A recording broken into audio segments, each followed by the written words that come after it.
अब तो हताश दिख रहे हैं, निराश दिख रहे हैं और भारत को खुश करने के लिए तमाम प्रयास कर रहे हैं। और इसलिए मैंने आपको कहा कि आज जो डोनाल्ड ट्रंप ने मैसेज किया है, ट्वीट किया है, जो उन्होंने लिखा है सोशल मीडिया पर, उसकी दुनिया में चर्चा है बॉस।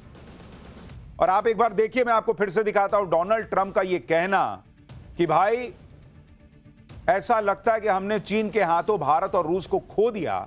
इसके बहुत बड़े मैसेज हैं। मतलब वो ये मान रहे हैं कि भाई भारत गया हाथ से, और वो कह रहे हैं कि चीन के अंधेरे रास्ते में इनका भविष्य ठीक रहे। वो जैसे कॉलेज में नहीं होता है दोस्ती यारी में, कि आपको लगा कि मैं दोस्ती तोड़ दूंगा तो अब तो कोई रहेगा ही नहीं, और मैं जिसको जैसे यूज करना चाहूं यूज कर लूंगा। सामने वाला निकला और सब अपना बाइक पे बैठे चल दिए पार्टी मनाने। तो अब वहां से अरे यार दोस्त तू चला गया भाई, अब तो लगता है हमारी दोस्ती भी नहीं रहेगी, एक बार मिल लेता भाई। वैसा वाला हाल हो गया ट्रंप। और ट्रंप इसलिए भन्नाए हुए हैं कि उनका कोई दाव नहीं चल रहा। ट्रंप इसलिए निराश हैं, हताश हैं कि नरेंद्र मोदी के सामने उनका कोई भी पैंतरा नहीं चल रहा। नरेंद्र मोदी ने ऐसा चक्रव्यूह रच दिया कि ट्रंप के सामने कोई रास्ता ही नहीं बच रहा। और आप इस डिप्लोमेसी की धमाके देखिए।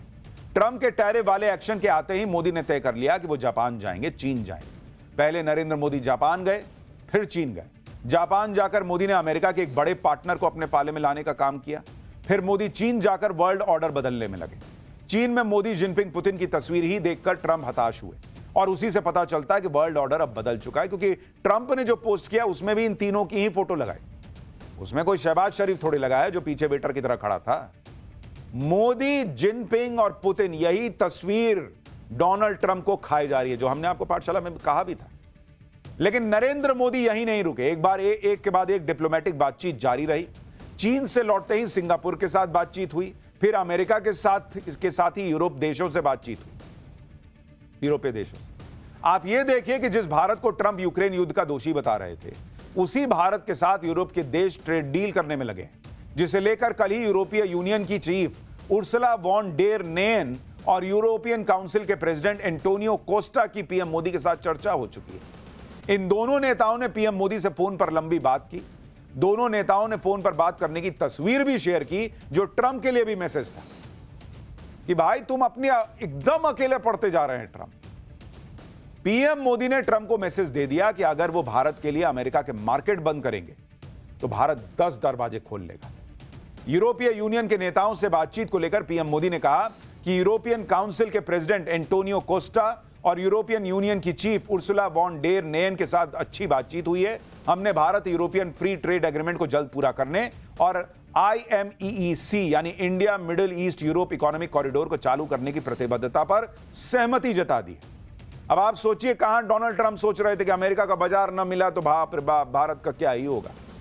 और हमने आपको पाठशाला में बताया था कि नरेंद्र मोदी ने उसी वक्त शुरू कर दिया था यूरोपीय देशों के रास्ते तलाशना कि कहां कहां भारत का सामान जा सकता है। अब यूरोपीय देशों के साथ भी फ्री ट्रेड एग्रीमेंट हो गया, ब्रिटेन से हो ही गया है। भाई भारत के लिए इस वक्त जो कहते हैं ना ये समय है भारत का, वो दिख रहा है। और ऊपर से ये GST रिफॉर्म। पीएम मोदी ने यूरोपियन यूनियन के इन दोनों नेताओं को भारत EU समिट के लिए आने का न्योता भी दिया। पीएम मोदी की यूरोपियन यूनियन के बड़े नेताओं के साथ यह बातचीत ऐसे वक्त में हुई जब 11 सितंबर को यूरोपियन यूनियन के ट्रेड कमिश्नर भारत आने वाले हैं। उनके इस दौरे में भारत और यूरोपियन यूनियन के बीच फ्री ट्रेड एग्रीमेंट पर मुहर लगाने को लेकर चर्चा होने की उम्मीद है। इसके अलावा UK, UAE, ऑस्ट्रेलिया जैसे देश हैं जिनके साथ भारत फ्री ट्रेड एग्रीमेंट कर चुका है, और कई देश और हैं जो भारत के साथ फ्री ट्रेड एग्रीमेंट करना चाहते हैं। तो ये दिख रहा है ट्रंप को कि भाई मेरी तरह तो कोई पैर पटक नहीं रहा, सब तो लाइन लगा दिए भारत के साथ दोस्ती के लिए। तो भाई अब निराश होकर कह रहा है कि चला गया भारत मेरा दोस्त। ट्रंप को एक झटका नोबेल पुरस्कार पर भी लग रहा है। ट्रंप चाहते थे कि वो यूक्रेन युद्ध रुकवाकर नोबेल शांति पुरस्कार ले ले, लेकिन ट्रंप जो सोच रहे थे उसका उल्टा होता दिख रहा है। रूस यूक्रेन युद्ध रुकवाने की जो कोशिशें हो रही हैं उनमें कोई ट्रंप को क्रेडिट दे ही नहीं रहा। उल्टे चाहे यूक्रेन हो, चाहे रूस हो, चाहे यूरोप हो, सब कह रहे हैं कि यूक्रेन युद्ध रोकने में भारत और नरेंद्र मोदी का रोल ज्यादा अहम दिख रहा है। पीएम मोदी से फोन पर बातचीत के बाद यूरोपियन काउंसिल के प्रेसिडेंट ने कह दिया कि रूस को युद्ध खत्म करने और शांति की राह पर लाने के लिए भारत की भूमिका महत्वपूर्ण है। वो यूक्रेन के राष्ट्रपति ज़ेलेंस्की के साथ भारत के निरंतर सहयोग का स्वागत करते हैं, क्योंकि यह युद्ध ग्लोबल सिक्योरिटी और आर्थिक स्थिरता के लिए बड़ी चुनौती है और पूरी दुनिया के लिए बड़ा खतरा है। आप सोचिए बॉस, वो ट्रंप का नाम नहीं ले रहे, कह रहे कि भारत ये सब करके दिखा रहा है। यूक्रेन युद्ध को रुकवाने में भारत को अहम किरदार माना जा रहा है। और ये ट्रंप के लिए सबसे बड़ा झटका नहीं है तो क्या है, जो भाई एकदम इधर से उधर बबुआ रहा था कि भाई कोई दे दो, नोबेल पुरस्कार दे दो। युद्ध तो रुका नहीं। पुतिन मोदी के साथ कार में जा रहे हैं, ब्रीफ किया है कि भाई क्या हुआ था ट्रंप से बातचीत। बार बार वो फोन कर रहे हैं, बार बार जेलेंस्की फोन कर रहा है। उधर से यूरोपीय यूनियन कह रहा है कि भाई मोदी और इंडिया ही अहम दिख रहे हैं जो युद्ध में कुछ करवा सकते हैं, रुकवा सकते हैं। सोचिए ट्रंप को भाई लो बीपी ना हो जाए। आप ये भी देखिए कि यूरोपियन यूनियन के प्रेसिडेंट का यह बयान पेरिस से आया है, जहां यूक्रेन युद्ध रोकने के लिए सारे नेता बात कर रहे थे। उसी मीटिंग के बीच में यूरोपियन यूनियन की प्रेसिडेंट ने पीएम मोदी को फोन कर दिया। सिर्फ यूरोपियन यूनियन के देश ही नहीं बल्कि खुद यूक्रेन और रूस ये मान चुके हैं कि मोदी ही वो नेता हैं जो इस युद्ध को रोकने में अहम भूमिका निभा सकते हैं। अमेरिका यह नैरेटिव बना रहा था कि यूक्रेन युद्ध असल में पुतिन का नहीं, मोदी का युद्ध है, भारत का युद्ध है। लेकिन पुतिन ने कह दिया था कि भारत तो युद्ध रोकने का काम कर रहा है। हाल ही में पुतिन ने यह कहा कि वो यूक्रेन युद्ध का समाधान निकालने में भारत और चीन की भूमिका और उनके प्रयासों की प्रशंसा करते हैं। ट्रंप के तेवर इसलिए भी नरम पड़ रहे हैं क्योंकि भारत के साथ पूरी दुनिया खड़ी होती जा रही। भाई को लग गया कि ऐसा ना हो कि नोबेल कहीं मोदी को ना मिल जाए। भारत उस नोबेल के चक्कर में नहीं है भाई ग्लोबल, भारत ग्लोबल की बात कर रहा है, नोबेल की बात नहीं कर रहा है खाली। ट्रंप ने भारत की इकोनॉमी को डेड कहा, भारत पर टैरिफ लगाया, खूब बयानबाजी की।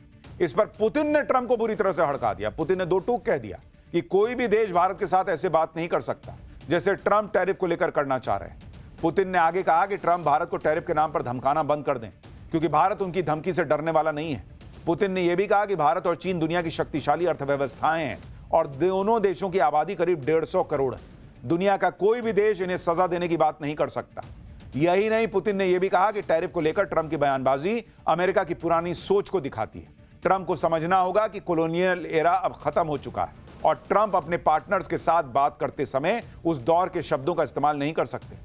आगे पुतिन ट्रंप को यह भी नसीहत देते दिखे कि वो टैरिफ और जुर्माने का दबाव डालकर भारत जैसे देशों को झुकाने की कोशिश ना करें, क्योंकि मुश्किल इतिहास का दौर देख चुके देश के नेतृत्व को कमजोर समझने की कोशिश करना बड़ी भूल है। इसीलिए भाई ने लिखा ना कि भारत और रूस दोनों गए, क्योंकि भारत तो सुन नहीं रहा अमेरिका की और रूस भारत की तरफ से सुना दे रहा है कि क्या बोल रहे हो जी तुम, भारत ये सब नहीं सुनेगा।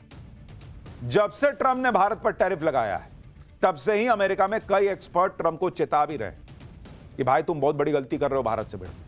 तब ट्रंप ने किसी की तो सुनी नहीं, उनको तो सनक थी कि भाई मैंने बोल दिया, ऐसा होगा कैसे। आदत नहीं है ना, ज्यादातर देश ऐसे ही लाइन पर थे। वो तो भारत खड़ा हो गया कि अच्छा ऐसा होगा, नहीं चलेगा। तब भाई को धीरे धीरे धीरे समझ में आया कि अरे यार ये तो पूरा गेम पलट दिया नरेंद्र मोदी और भारत ने।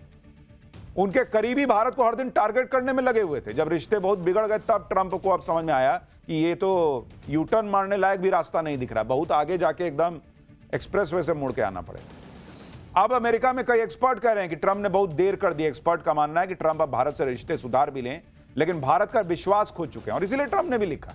उनको भी अंदर ही अंदर तो समझ में आ रहा है ना कि मैंने तो जैसे कटप्पा ने बाहुबली को पीछे से मार दिया तो वही हाल कर दिया, एकदम छुरा मार दिया। तो भारत दोस्ती कर लेगा, ठीक है भाई। दुनिया में ग्लोबल ऑर्डर में ना कोई परमानेंट दोस्त है ना कोई परमानेंट दुश्मन है। भारत अपना हित देख रहा है, लेकिन जो एक ट्रस्ट होता है उसमें तुमने चाकू मार दिया। उस विश्वास को अब अमेरिका फिर हासिल नहीं कर पाएगा। आज ही अमेरिका के एक बड़े अखबार वॉशिंगटन पोस्ट ने ट्रंप की नीतियों पर खूब सुनाया उनको। उसने लिखा कि टैरिफ कड़वी बयानबाजी की वजह से जो बड़े और अहम देश हैं वो अमेरिका से दूर जा रहे हैं। यह आधुनिक विदेश नीति का सबसे बड़ा आत्मघाती गोल हो सकता है, सेल्फ गोल।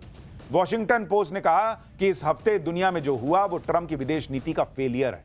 भारत कभी अमेरिका के साथ हुआ करता था, अब वो अमेरिका से दूर जा रहा है। अखबार ने कहा कि ट्रंप को छोटे देशों को डराकर अपनी बात मनवाने में मजा आता है, लेकिन जो बड़े और लोकतांत्रिक देश हैं, जिनका अपना राष्ट्रवाद है, अपना प्राइड है, उनसे डील करना ट्रंप को पसंद नहीं। और भारत इस दुनिया का सबसे बड़ा लोकतंत्र है बॉस। राहुल गांधी भले विदेश में जाके कह दें कि यहां कुछ नहीं बचा, उससे नहीं ना होगा। दुनिया मानती है बॉस कि भारत दुनिया का सबसे बड़ा लोकतंत्र है। वॉशिंगटन पोस्ट लिख रहा है कि भारत का अपना राष्ट्रवाद है, अपना प्राइड है, और नरेंद्र मोदी उस प्राइड को बचाने की लड़ाई लड़ रहे हैं कि कोई भी आके कोहनी मार के चला जाएगा, ऐसा नहीं चलेगा बॉस। हमने आपको 2 दिन पहले ही बताया था कि भारत पर ट्रंप को यू टर्न लेना ही पड़ेगा। आज ले, 2 महीने बाद ले, 6 महीने बाद ले, ये भाई रास्ता बदलेगा, क्योंकि जिस मकसद से ट्रंप भारत से भिड़ रहे थे वो पूरा हुआ ही नहीं। पीएम मोदी ने ट्रंप की हर चाल फेल कर दी। दूसरी तरफ पीएम मोदी ने ट्रंप को ऐसा ट्रेलर दिखाया कि ट्रंप अब सरेंडर मोड में। 2 दिन पहले ही पीएम मोदी ने जीएसटी रिफॉर्म को लेकर बड़ा फैसला लागू कर दिया। यह भारत की इकोनॉमी को डेड बताने वाले ट्रंप को सीधा मैसेज था कि भारत खुद की रफ्तार बढ़ाने में लगा है, वो किसी का मोहताज नहीं। तुम मत सोचो कि हम तुम्हारे वो दोस्त हैं कि तुम बाइक पर बैठाओगे तभी ट्यूशन जाएंगे। अरे भैया तुम बैठे रहो, हम अपनी बाइक बना लेंगे और उससे चले जाएंगे वाला हिसाब है भारत का। पीएम मोदी ने जिस तरह से भारत की इकोनॉमी को रॉकेट बनाया हुआ है, जीडीपी ग्रोथ को करीब 8% तक पहुंचा के रखा हुआ है, उससे भी अमेरिका को यह मैसेज चला गया कि भारत जैसी उभरती अर्थव्यवस्था को टैरिफ के दम पे झुकाया नहीं जा सकता। ट्रंप ने भारत पर टैरिफ लगाया तो पीएम मोदी ने साफ मैसेज दे दिया था कि जो नुकसान होगा देख लेंगे बॉस, लेकिन अमेरिका के आगे नहीं झुकेंगे, क्योंकि एक बार झुकिएगा ना तो ये फिर करेगा। और इन लोगों को लगता है कि भारत गुलामी सहा है इतने साल, तो जो बोलेंगे सो करेगा। अरे जाओ, गुलामी सहली, अब ना सहते हम। ट्रंप ने भारत पर टैरिफ लगाया तो पीएम मोदी इससे डर नहीं गए, ना पैनिक मोड में आए, बल्कि पीएम मोदी ने भारत के प्रोडक्ट्स के लिए दूसरे बाजार की तलाश तेज कर दी। ट्रंप अंतर्राष्ट्रीय लेवल पर भारत को अलग थलग करने की कोशिश में थे। यूक्रेन युद्ध का दोष भारत पर लगाने लगे, यूरोप को भारत के खिलाफ भड़का रहे थे, लेकिन पीएम मोदी ने पूरा गेम पलट दिया। यूरोप तक भारत के समर्थन में आ गया।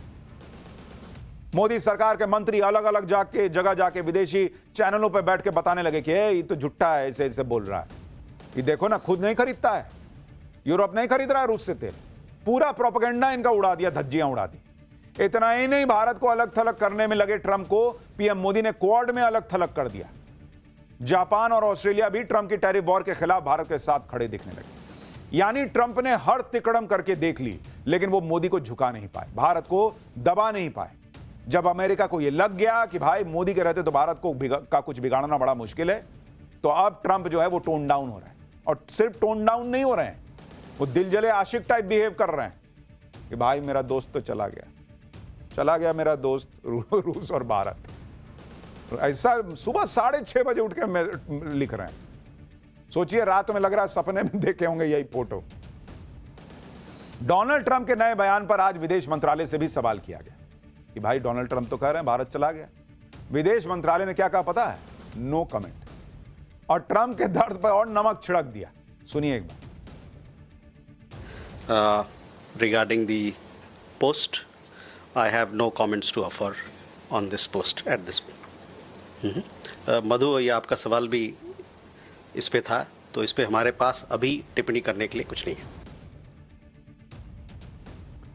यानी जैसे दोस्ती में नहीं होता है कि आदमी सोचता है कि मैसेज भेजूंगा कुछ तो भाई रिप्लाई लिखेगा, फोन काट दिया। मैसेज में रीड का साइन आ गया, नीला नीला टिक, लेकिन रिप्लाई ये नहीं गया भारत का, नो कमेंट। अब और उछलो। ट्रंप के बयान पर विदेश मंत्रालय ने कोई प्रतिक्रिया ही नहीं दी। कूटनीति की अपनी कुछ मजबूरियां भी हो सकती हैं, लेकिन सोशल मीडिया पर लोग ट्रंप के नए बयान को लेकर बहुत सी बातें कर रहे हैं। कोई कह रहा है कि ट्रंप ने भारत को खो दिया तो क्या हुआ, super power, fastest growing Pakistan तो है ना तुम्हारे साथ। कोई कह रहा है कि ट्रंप ने खुद ही भारत से दुश्मनी ले ली, भारत को दूर कर दिया, भारत को खोने का गम मना रहा है। लोग कह रहे हैं कि ट्रंप ने तो भारत को उसी दिन खो दिया था जब वो व्हाइट हाउस में मुनीर को लंच करवा रहे थे। खुद ट्रंप ने भारत जैसे मजबूत पार्टनर की जगह कंगाल पाकिस्तान को चुना, तो फिर अब पांव पटकने से क्या फायदा। लोग ये भी कह रहे हैं कि रूस तो पहले भी अमेरिका के साथ नहीं था, तो रूस को चीन के हाथों खोने की बात कहां से आ गई। रूस और चीन तो पहले से ही साथ थे, लेकिन अकेले भारत के बारे में लिखने में लग रहा होगा कि ज्यादा एकदम डायरेक्ट हो जाएगा कि मैं मरा जा रहा हूं भारत के लिए, तो भारत और रूस दोनों लिख दिया भाई कि दोनों को खो दिया। अरे रूस कौन सा तुम्हारे लिए एकदम बहुत बिछा जा रहा था। डोनाल्ड ट्रंप का यह पछतावा डिप्लोमेटिक भी है और पर्सनल भी, क्योंकि ट्रंप ने भारत से रिश्ते तो बिगाड़ लिए, मोदी जैसा दोस्त भी गवा दिया। ट्रंप को इस बात का एहसास तब हो गया होगा जब उन्होंने मोदी और पुतिन का याराना देखा होगा। मोदी, पुतिन, जिनपिंग की इस तिकड़ी को बार बार देखकर ट्रंप को यही लग रहा होगा कि इन तस्वीरों में जिनपिंग की जगह वो भी हो सकते थे। इसलिए ट्रंप ऐसा पोस्ट कर रहे हैं जिसमें उनका दर्द दिख रहा है। डोनाल्ड ट्रंप को इस बात की भी पीड़ा हो रही होगी। इधर तो पीएम मोदी जिनपिंग से मिल रहे हैं, पुतिन के साथ कार में घूम रहे हैं, लेकिन ट्रंप का फोन ही नहीं उठा रहे। मोदी की नाराजगी कितनी भारी पड़ सकती है, शायद अमेरिकी राष्ट्रपति को अब धीरे धीरे समझ में आ रहा है। यहां भारत में कुछ लोग थे कि मोदी जी गए उधर जाके हंस रहे हैं, क्या हो रहा है भाई, वही हंसी देख के उधर आग लगी हुई है। ट्रंप ने सोचा था कि वो नरेंद्र मोदी से भिड़ जाएंगे तो फिर अमेरिका के सामने भारत को कौन पूछेगा, लेकिन यहां तो पूरा ग्लोबल ऑर्डर ही नरेंद्र मोदी ने बदल दिया। कोई देश ऐसा नहीं जो भारत से दोस्ती ना करना चाह रहा। तो यहां यूरोपीय यूनियन जो है वो फ्री ट्रेड तक पहुंच गई है बातचीत। दूसरी तरफ भारत ने इंडो पैसिफिक रीजन में स्ट्रैटेजिक पार्टनरशिप मजबूत करने का प्लान एक्टिवेट कर दिया है, जिसको लेकर पहले पीएम मोदी ने सिंगापुर के पीएम से मुलाकात की, जो भारत के दौरे पर आए हैं। पहलगाम आतंकी हमले पर भारत के साथ खड़े होने के लिए उनका आभार जताया और दोनों देशों के बीच 5 बड़ी डील भी हुई। और फिर एनएसए अजीत डोभाल की भी सिंगापुर के पीएम के साथ बैठक हुई। दोनों ने हाल में हुई घटनाओं के बीच इंडो पैसिफिक रीजन में सुरक्षित ट्रेड के उपायों पर चर्चा भी की। अब यह समझना भी जरूरी है कि ट्रंप के टैरिफ वॉर के बीच सिंगापुर के पीएम को भारत का जो ये भारत दौरा है उसको इतना अहम क्यों माना जा रहा है। दरअसल भारत दुनिया की ट्रेड लाइफलाइन मानी जाने वाली मलक्का स्ट्रेट में पेट्रोलिंग की तैयारी पूरी कर चुका है, जो सिंगापुर के पास से गुजरती है। मलक्का स्ट्रेट वो जगह है जहां से दुनिया का करीब 40% कच्चा तेल और कार्गो शिप गुजरते हैं। मलक्का स्ट्रेट हिंद महासागर को प्रशांत महासागर से जोड़ती है। सिंगापुर ने मलक्का स्ट्रेट को लेकर भारत की पहल का खुलकर समर्थन किया है और सिंगापुर ने यह तक कह दिया है कि मलक्का स्ट्रेट में भारत की मौजूदगी पूरे इंडो पैसिफिक रीजन को सुरक्षित रखेगी। सिंगापुर के इस बयान को भारत की बड़ी स्ट्रैटेजी जीत भी माना जा रहा है। नरेंद्र मोदी तो बाकी देशों से दोस्ती मजबूत करने में लगे। उधर ट्रंप कैसे अपने पुराने और भरोसेमंद दोस्तों से अलग थलग पड़ते जा रहे हैं, उसकी झलक व्हाइट हाउस में हुए डिनर में भी दिखी। ट्रंप ने व्हाइट हाउस में टॉप टेक्नोलॉजी कंपनीज के सीईओ को डिनर पर बुलाया, लेकिन इनमें एक बड़ा नाम गायब था। कभी ट्रंप के बेहद करीबी माने जाने वाले और राष्ट्रपति पद के चुनाव में ट्रंप के लिए खुलकर कैंपेन करने वाले, पानी की तरफ पैसा बहाने वाले एलन मस्क इस डिनर से नदारद रहे। ट्रंप के डिनर में मेटा के मार्क ज़करबर्ग, माइक्रोसॉफ्ट के फाउंडर बिल गेट्स और सीईओ सत्या नडेला, एप्पल के टिम कुक और ओपन एआई के सैम ऑल्टमैन जैसे दिग्गज सीईओ शामिल हुए। लेकिन मस्क भाई साहब वहां नहीं गए। मस्क नहीं पहुंचे तो इस पर चर्चा ने जोर पकड़ लिया कि उन्हें ट्रंप ने न्योता ही नहीं दिया क्या। For more of such videos, do like, share and subscribe to ET Now Swadesh.